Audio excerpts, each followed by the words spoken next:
Okay, Apple-ը սարքել է իր ամենաէժան համակարգիչը, ընդամենը $600։ Այս սեգմենտում միշտ դոմինանտ էին Windows համակարգիչները, բայց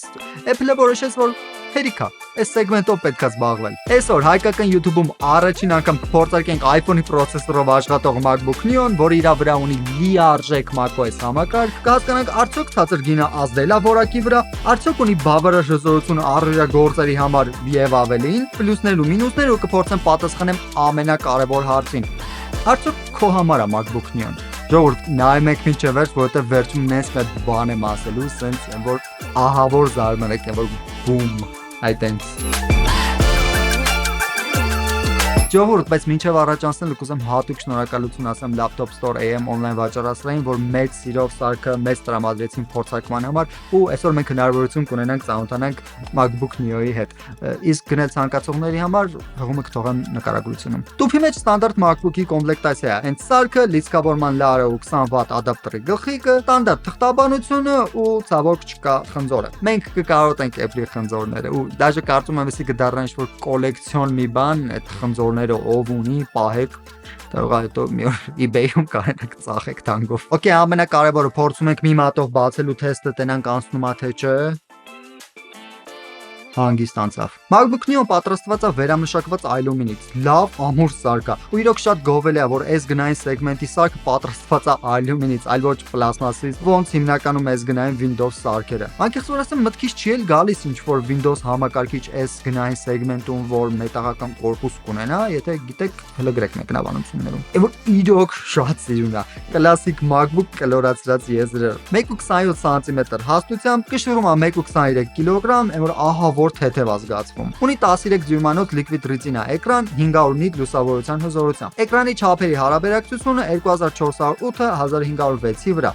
Այսինքն 2K display։ Ու հա, ասեմ որ հնարավորություն կա միացնելու արտաքին մոնիտորին, որի ժամանակ resolution-ը բարձրանում է, դառնում է 4K 60 Hz։ Դե քանի որ էժան մոդել է, բնիկների հարցում մի քիչ զիջողության են գնացել։ Ունի 2 հատ USB-C բնիկ, մեկը USB-C 3 մինչև 10 GB ֆայլերի փոխանցման արագությամբ, մյուսը USB 2 բնիկ, 480 Mbit վայրկյան արագությամբ։ Ու արտաքին մոնիտորը միանում է հենց USB 3 բնիկով, այս մեկով։ Ունի 3.5 մմ-անոց ականջակալի բնիկ ու երկու կողմից բարձրախոսներ։ Կասեմ բավականին լավն են գնի համար, պարզ ու բարձր։ Ունի հարմար, ոչ շատ մեծ trackpad, որը համեմատած մյուս մոդելների ֆիզիկապես սխմվող trackpad է։ Ով չգիտի, ասեմ Pro ու Air մոդելներում trackpad-ը ֆիզիկապես հենց չի սխմվում, այդ քլիքի զգացողությունը trackpad-ի տակ գտնվող մատորիկով է զգում, ինքը տենց շատ հավես ստացված քլիքի զգացողությունը, բայց Neo-ը հենց ֆիզիկապես քլիկ լինող trackpad-ը։ Էկրանի վրա ունի 1080p տեսախցիկ, տեսազանգերի համար հարմար է, բավականին նորմալ որակով։ Կինո չես նկարի դրա վրա, բայց zoom call-երի համար, դասերի համար կարծում եմ լրիվ օքեյ է։ Սարքը առկա է 4 գույնով՝ արծաթագույն, վարդագույն, ցիտրուս ու կապույտ գույնով։ Ու հավեսն է, որ ստեղնաշերի գույները նմանացված են սարքի գույներին։ Դե Apple-ը միշտ sense դետալներին ուշադիր է։ Նայեք, հիմա էկրաններից կարող է ձեզ լավ չի երևում, ինքը թվում է թե ոնց որ սպիտակ է, բայց ինքը սպիտակ չի, տենց կանաչավուն է, սարքի գույնին համապատասխանեցված է։ Սարքը առկա է երկու հիշողության տարբերակով 256 GB ու 512 GB, 512 տարբերակում միացնելու կոճակի վրա նաև կա Touch ID։ Իմոտի տարբերակը 256 GB-անոց բազային տարբերակն է, որը հենց արժի $600, 512-ը արժի $700։ Անդրադառնանք տեխնիկական հնարավորություններին։ Սարքը ունի пассив հովացում, սարքի ուղեղը iPhone 16 Pro-ի A18 Pro չիպն է, 6 CPU եւ 5 GPU միջուկով։ Այսինքն ինչ է կանում դուք Apple ոնց կարելի ասենք iPhone-ի պրոցեսորը, smartphone-ի պրոցեսորը հանել դնել MacBook-ի մեջ ու դա ծախել։ Հեսա վիդեոյի ընթացքում կհասկանաք դա արդարացված է թե արդարացված չի, բայց այն որ մի տարի առաջ որ ինձ ասեն sense բան կլինի, ասենք iPhone-ի չիպով, iPhone-ի պրոցեսորով MacBook կլինի, որ կասեի ձև չի, ասենք ոնց կարա տենց լինի։ Ունի 8 GB RAM, որը քիչ է, բայց իրավիճակին օգնության է գալիս MacBook-ի swap memory հնարավորությունը, որը RAM-ի պակասության պարագայում ուղղակի SSD-ից է օգտվում։ Ու հեսա վիդեոյի ընթացքում էլի կհասկանաք արդյոք լավ աշխատում դա թե չէ։ Ըստ Apple-ի մարտկոցը բավական է մինչև 16 ժամ վիդեո դիտում եւ մինչև 11 ժամ Wi-Fi-ով համացանցից օգտվելու համար։ Ժողովուրդ, ստեղ խնդրում եմ ուշադիր լինեք, Apple-ը տարօրինակ մարքեթինգային մոտեցում ունի մարտկոցներին, ինքը հիմնականում իր մարտկոցները չափում է, չափման միավորը վերցնում, վիդեո դիտում չափման միավորը մենակ իրանք են անում։ Սա չի նշանակում, որ ինչ անեք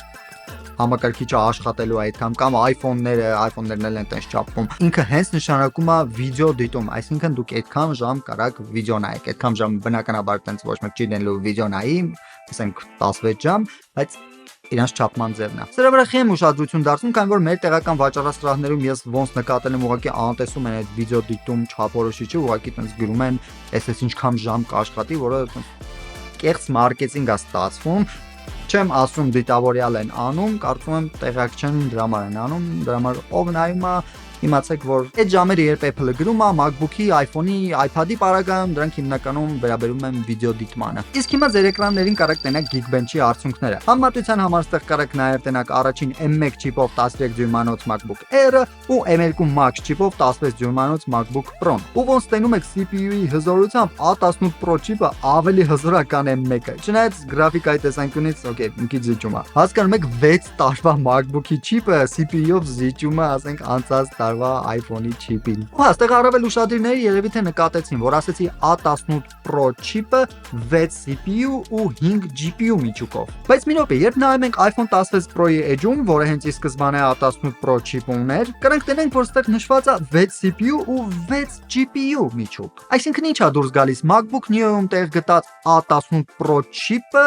մի հատ պակաս GPU միջուկ ունի։ Նայեք, տեխնիկապես չէ։ Այն ինչ հիմա կասեմ, սա օֆիցիալ Apple-ի բացատրությունը չի, բայց ամենատարածված ու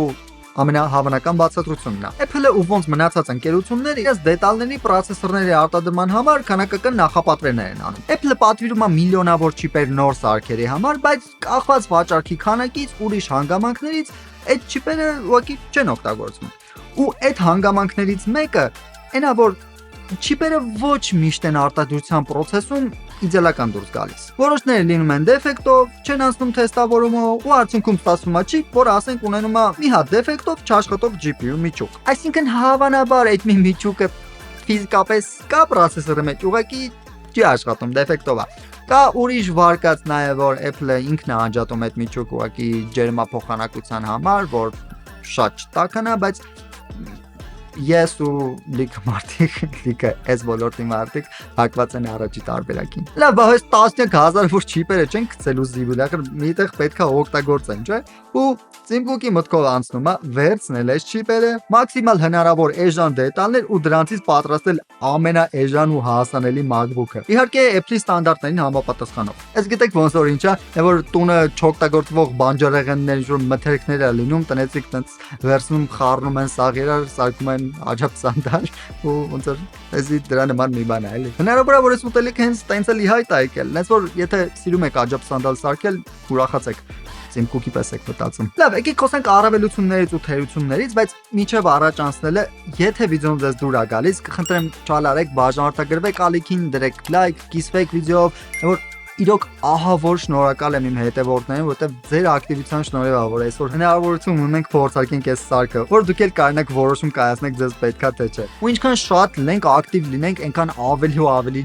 լավ ու կայֆ վիդեոներ կգան, դրա համար կխնդրեմ չալարեք տենց մի վարքյան է բաժանորդագրվեք ալիքին։ Նայեք, անկեղծ լինելով պետքա ասեմ, որ զգացվում է, որ էժան մոդել է։ Հատկապես իմ աչքին առաջին ընկավ ստեղնաշարը, զգացողությամբ ավելի էժան պլաստմաս են օգտագործել։ Համեմատած իր ավելի բարձր մոդելներին։ Գիտեք ոնց որ ինչ լինի, Pro-ի ու Air-ի ստեղնաշարը տես լրիվ հարթակ գլյանցվի է կարելի ասել։ Սրանը մի տեսեք ոնց որ չգիտեմ, մատվի լինի, չեմ ասում դա մինուս է, ինքը երբ տենց սովորելու վրա է, ես ավելի շատ սովորեմ նրանց վրա, որ տենց հարթ լինի, բայց այս էլ բավականին հարմար է սրա վրա տպագրելը։ Մի հատ էլ մինուս կա, որը էլի ստեղնաշարին է վերաբերվում, ինքը backlight չունի, ստեղնաշարի տակից լույսեր չկան, գիտեմ, կարծում եմ դա երեկոյան տպագրելու համար անհարմար կլինի։ Դե trackpad-ը ֆիզիկական է, ոնց ասեցի, անկեղծ լիվ նորմալ է զգացվում, ամբողջ տարածքով հանգիստ ծեղմվում է, սարքել նոր է, ոչ մի խնդրեմ չեմ լսել trackpad-ի մասին, ու վստահ եմ, որ դժվար ինչ-որ խնդրեմ լինի։ Pro-ի ու Air-ի վրա ես սովորեմ, որ տենց փափուկ է ծեղմվում, այդ տակի մատորի շնորհիվ, բայց էսի հենց տենց ֆիզիկապես ծխմվող trackpad-ը լրիվ նորմալ է էլի սովորելու վրա է։ Էկրանի լուսավորությունը տան պայմաններում լրիվ օքեյ է, լավ է, բայց կարծում եմ դուրսը արևին 500 նիթը կարող է զգացնել տա։ Մի հատ առավելություն կուզեմ նշեմ, ինքը ահավոր թեթև է, այն էլ Pro-ի համեմատ, որը զգացվում է, երբ դնում ես գիրկդ, աշխատում ես ու տենց փոքր սարքով տպագրելը կարծում եմ ավելի հարմար է։ Եկեք անցնենք փորձարկումներին, ուստեղ Նիոն ահա որ զարմացնում է։ Եվ որ սովորական աշխատանքներ անելուց, ասենք համացանցում վիդեոներ նայելուց, տարբեր կայքերից օգտվելուց ընդհանրապես տարբերություն չկա պրոյի հետ։ Ու ասենք տենց հասարակ գործերում հզորության առումով вообще տարբերություն չի զգացում, չգիտեմ, էլի սովորական համացանց, Word, Excel,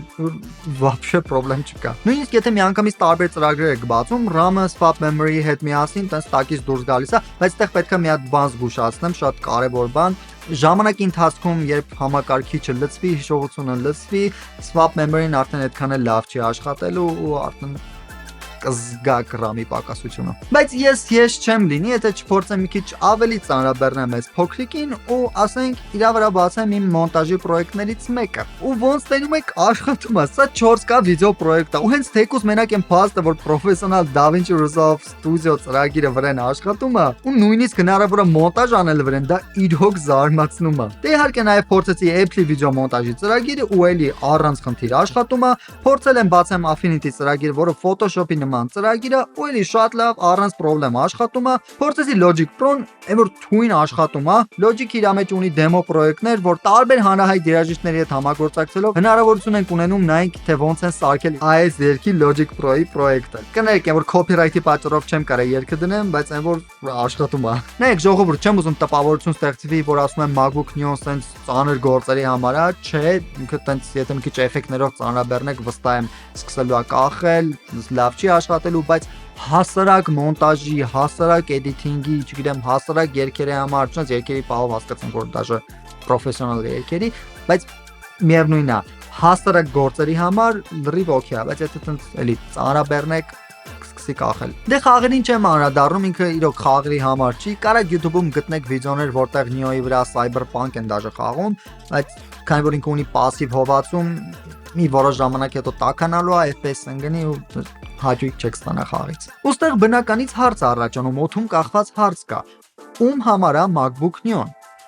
Ասենք ուսանողների ում դասերի համար է պետք, Zoom call-ի համար է պետք, համացածից ինչ-որ ինֆորմացիա գտնելու համար է պետք, ռեֆերատների համար է պետք, չգիտեմ, sense բաների։ Այն մարդկանց համար ում պետք է MacBook-ը, բայց պետք չի մեծ հզորություն, պետք է էժան ու հասանելի MacBook։ Քանի որ չեմ պլանավորում սարքը օգտագործեմ որպես տենց պրոֆեսիոնալ աշխատանքային գործիք։ Կամ ասենք երեխեքի համար որպես առաջին համակարգիչ, համ բավարար հզոր կլինի, համ հետաքրքիր գույներով, համ էլ եթե նույնիսկ երեխեք ուզենան դիզայնի վերաբերվող աշխատանք անեն, կարան սկսեն սրանով։ Եթե փորձեմ ամփոփեմ մտքերս, նախ ահա որ տպավորված եմ, որ iPhone-ի չիպով MacBook կա ու սենց լավ է աշխատում, հետո գինը բավականին հարմար ու հասանելի գին է, այն էլ MacBook-ի համար։ Էլ եմ ասում, նախատեսված չի պրոֆեսիոնալ աշխատանքի համար, բայց տենց քիչ շատից պատվով տակից դուրս է գալիս։ Հարմար ալտերնատիվը Windows սարքերին։ Ու եթե դուք էլ վերոնշյալ մարդկանցից եք, ում պետք է հասարակ էժան MacBook, ես մեծ սիրով խորտ կտամ Neo-ն։ Այն որ պատրաստման մասերը լավն է, էկրանը լավն է, բարձրախոսները էլի